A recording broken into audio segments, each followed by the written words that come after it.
జనసేన అధినేత పవన్ కళ్యాణ్ నామినేషన్ సందర్భంగా సమర్పించిన అఫిడవిట్లో ఎస్ఎస్ఎల్సీ చదివినట్లు పేర్కొనడం వింతగా ఉందని రాష్ట్రీయ ప్రజా కాంగ్రెస్ వ్యవస్థాపకుడు మేడా శ్రీనివాస్ అన్నారు. నిజానికి 1984 నాటికి ఎస్ఎస్ఎల్సీ లేనే లేదన్నారు. ఈ మేరకు ఆయన మీడియాతో మాట్లాడుతూ 1984లో నెల్లూరు సెయింట్ జోసెఫ్ స్కూల్లోని ఎస్ఎస్ఎల్సీ చదివినట్లు పేర్కొనడంలో అర్థం లేదన్నారు. ప్రజా ప్రాతినిధ్య చట్టంలోని అందరికీ ఒకే విధానం వర్తింపచేయాలన్నారు. మరి పవన్ కళ్యాణ్ కి ఎన్నికల సంఘం మినహాయింపు ఏమైనా ఇచ్చిందా అని ఆయన ప్రశ్నించారు.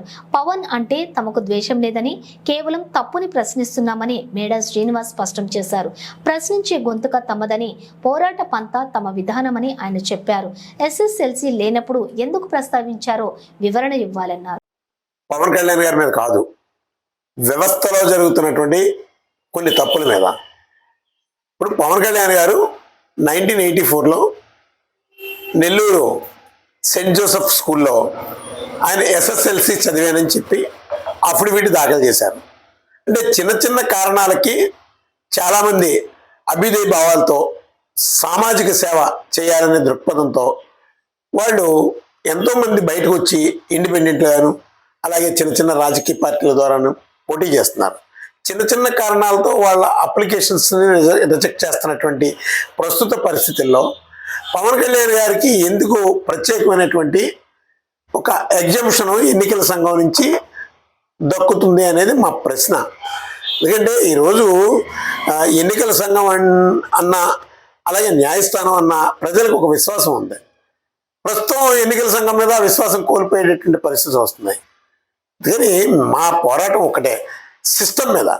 సిస్టమ్ ఈక్వటబుల్ సొసైటీ, ఈక్వటబుల్ లా అనేది ప్రతి సామాన్యుడికి అందుబాటులో ఉండాలి. ఎన్నికల్లో ఈ విధమైనటువంటి రాంగ్ ఇన్ఫర్మేషన్స్ ఇచ్చి ఎన్నికలకి వెళితే ఇంకా దానికి అర్థమేముంది? ప్రజాప్రాతినిధ్య చట్టానికి విలువేముంది? కానీ మేము పవన్ కళ్యాణ్ గారిని మేము పొరపాటుని కూడా ఒక మాట అనం. సిస్టంలో జరుగుతున్నటువంటి లోపాలని మేము వేలెత్తి చూపుతాం. దాన్ని పవన్ కళ్యాణ్ గారు ఆ లోపాలను వినియోగించుకుంటున్నారా?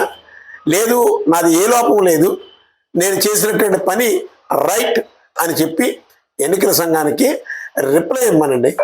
లేదు, మాకేదైనా ఒక వివరణ ఇమ్మనండి. దానికోసం మేము ఎప్పుడూ సంసిద్ధత వ్యక్తం చేస్తాం. పవన్ కళ్యాణ్ గారి మీద మీ టార్గెట్ ఏంటి?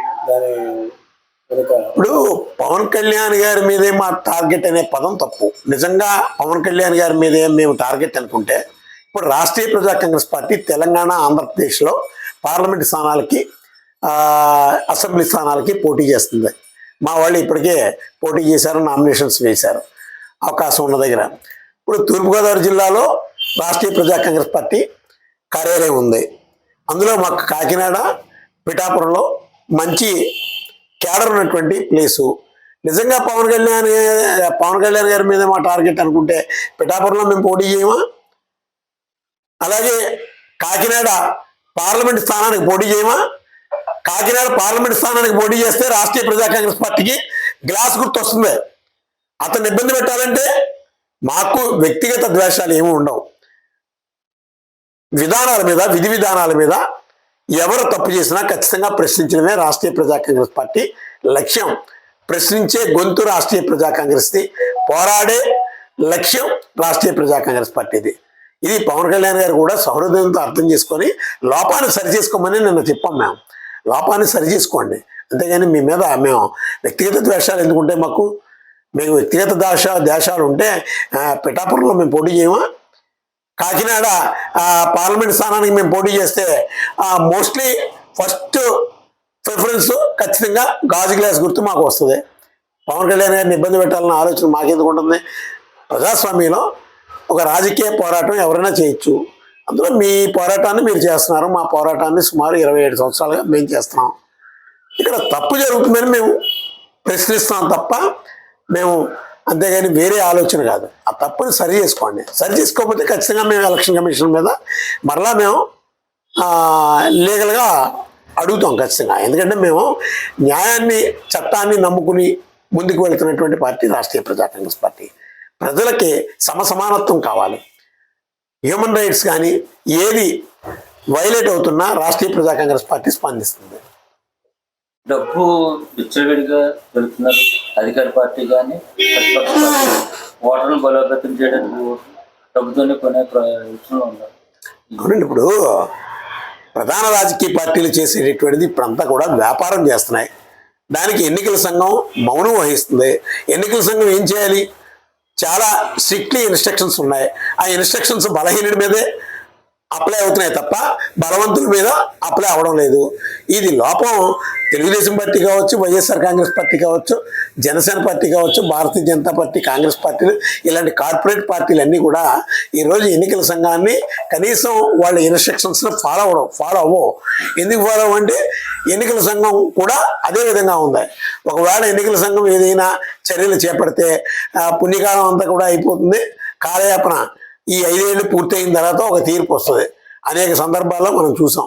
అందుకని ముందు సిస్టంలో ఉన్నటువంటి లోపాన్ని మనం సరిచేయాలనే ఉద్దేశంతో రాష్ట్రీయ ప్రజా కాంగ్రెస్ పార్టీ ఎప్పుడు స్పందిస్తుంది. దీనివల్ల చిన్న చిన్న పార్టీలు ఇబ్బంది పడే ఆలోచన ఉన్నాయి కదా. మరి దీనికి ఏమన్నా కొత్త కార్యాచరణ కూర్చోబెట్టి అన్ని పార్టీలు కలిపి ఎన్ని చేసినా ఎన్నికల సంఘంలో మార్పు లేనంత వరకు కూడా ఏది జరగదండి. మేము ఎన్నికల సంఘాలని ప్రక్షాళన చేయమంటున్నాం. ఎన్నికల సంఘం ప్రక్షాళన అయితే స్ట్రిక్ట్గా ఉండండి. సమానత్వాన్ని మీరు ప్రోత్సహించండి.